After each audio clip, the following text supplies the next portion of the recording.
اللهم اهدنا فيمن هديت، وعافنا فيمن عافيت، وتولنا فيمن توليت، وبارك لنا فيما أعطيت، وقنا واصرف عنا شر ما قضيت.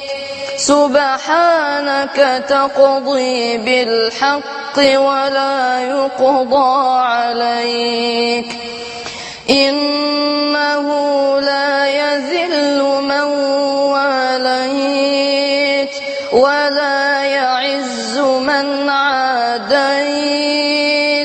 تباركت ربنا وتعاليت، فلك الحمد على ما قضيت، ولك الشكر على ما أنعمت به